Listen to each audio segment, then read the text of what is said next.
नमस्कार दोस्तों, जय श्री राम, जय महाकाल।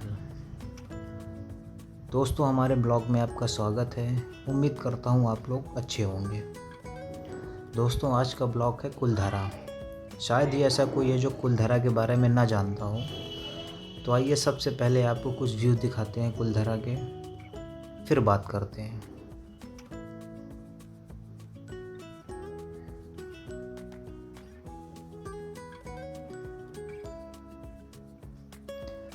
ये जो आप घर देख रहे हो, ये कुलधारा में है, जो कि यहाँ पर कोई नहीं रहता है। आइए, कुछ 2 मिनट बात हुई थी जो कुलधारा के ही निवासी थे, और इनके सामने तो सब कुछ नहीं हुआ था, लेकिन जानकारी इनको पूरी जो वास्तविक जानकारी थी ये दादाजी के पास थी। जो जानकारी हमको मिली, आगे चलकर जो स्टोरी है वो जहाँ दादाजी ने जो बताई उसी हिसाब से है।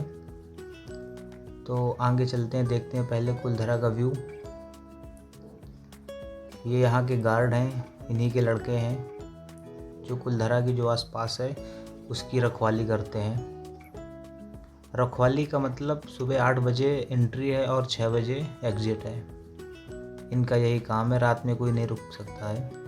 ये जो आप इमारतें देख रहे हो, टूटे फूटे खंडर देख रहे हो, ये उस वही श्रापित गांव है कुलधारा, जहाँ बहुत समय पहले यहाँ पर लगभग 84 से 86 गांव के लोगों ने श्राप दिया था इस गांव को कि इस गांव में कोई रात नहीं बिता सकता है। वो बात उनकी बिल्कुल सही निकली। आगे चल के देखते हैं कुलधारा के बारे में। कुलधारा की अगर बात करें तो ये राजस्थान के जैसलमेर के पास स्थित है, और ये है कुलधारा का मेन गेट जहाँ से एंट्री है।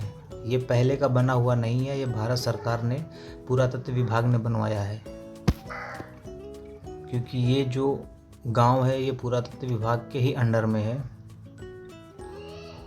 कुलधारा का सीन ये है दोस्तों कि कुलधारा 13वीं शताब्दी की बात है।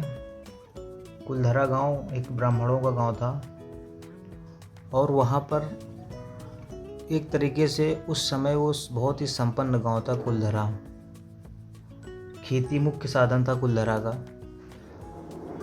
कुछ समय बाद एक सलीम सिंह नामक व्यक्ति थे, जो जिस प्रकार जो हमारे यहाँ जब भारतवर्ष अंग्रेज़ों के कैद में था, उसी प्रकार से एक सलीम सिंह नामक व्यक्ति थे जिनकी वहाँ पर चलती थी। सारा जो सिस्टम था सलीम सिंह का ही था। सलीम सिंह, लोगों का कहना है कि बहुत ही नीयत का गंदा व्यक्ति और बहुत ही कठोर, जो लोगों को प्रताड़ित करना यही काम था उसका। कर वसूलना, लोगों को परेशान करना, सलीम सिंह का वही काम था। लोगों ने उसको एक दूसरा नाम दिया था जालिम सिंह, क्योंकि जैसा नाम वैसा काम, जैसा काम वैसा नाम। अगर जालिम सिंह की बात करें तो जालिम सिंह आसपास के जो गांव थे वो एक तरीके से, अगर आज की बात करें तो ये हवस का पुजारी था, हवसी व्यक्ति था। तो जालिम सिंह का काम था गांव के आसपास की लड़कियों को ज़बरदस्ती उठा लाना, इस तरीके का काम था। कुछ समय बाद वहाँ के जो मुखिया थे, वहाँ की मुखिया की एक लड़की थी, पता चला है कि मुखिया जी की जो लड़की थी बहुत ही अच्छी, बहुत ही खूबसूरत, बहुत ही मनमोहक थी। जालिम सिंह की नज़र उस पर पड़ी और उसने दूसरे या तीसरे दिन ऐलान करवा दिया कि मेरी बिना इजाज़त की इस लड़की की शादी नहीं होगी और ना ही कोई इसका प्रयास करे। अब कुलधारा गांव की मुखिया की लड़की की बात थी, तो आसपास के 84 गांव के लोगों ने एक मीटिंग रखी शाम को। जिस दिन घोषणा हुई उसी दिन मीटिंग रखी। इसके बाद सभी लोग एकत्रित हुए और ये फैसला किया कि हम अपनी बेटी नहीं देंगे।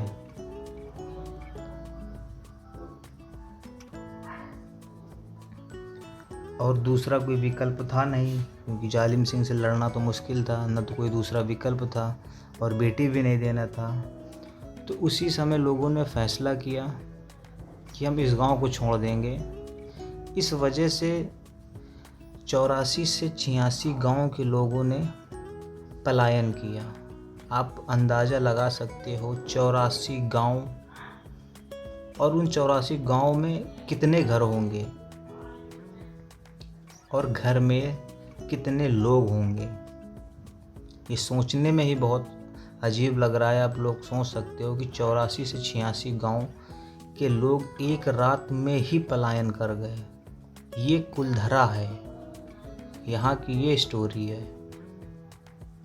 सोचिए उस समय का क्या सीन हो रहा होगा कि 84 से 86 लाख घर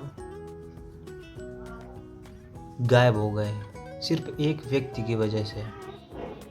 और माना जाता है कि वहाँ पर जब लोग पलायन कर रहे थे या फिर उस रात वहाँ से निकले, तो उन लोगों ने श्राप दिया था कि जिस तरीके से एक रात हमारा यहाँ रुकना मुश्किल है क्योंकि सुबह जालिम सिंह इंतज़ार कर रहा है, तो उन्होंने श्राप दिया कि जिस तरीके से हम यहाँ से जा रहे हैं तो आज के बाद इस गांव में कोई रात नहीं बिता सकता है।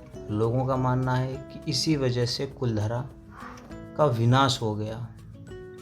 बहुत लोगों ने ये कहा कि यहाँ रात में बहुत लोगों की आवाज़ें आती हैं। अगर सीधी बात करें तो यहाँ भूत प्रेत हैं।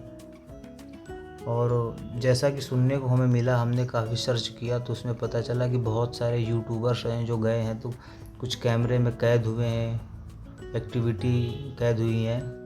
फ़िलहाल मेरे साथ तो ऐसा कुछ नहीं हुआ है।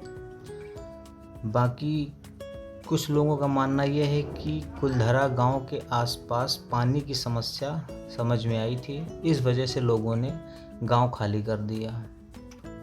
अभी फ़िलहाल कुलधरा जो है वो पुरातत्व विभाग के अंडर में है।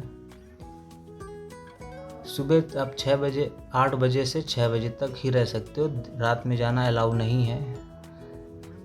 और दोस्तों, अगर मेरे चैनल में आप नए हो तो आप सब्सक्राइब करिए, लाइक करिए, शेयर करिए। मिलते हैं किसी नेक्स्ट ब्लॉग में जो ऐसा ही ब्लॉग होगा।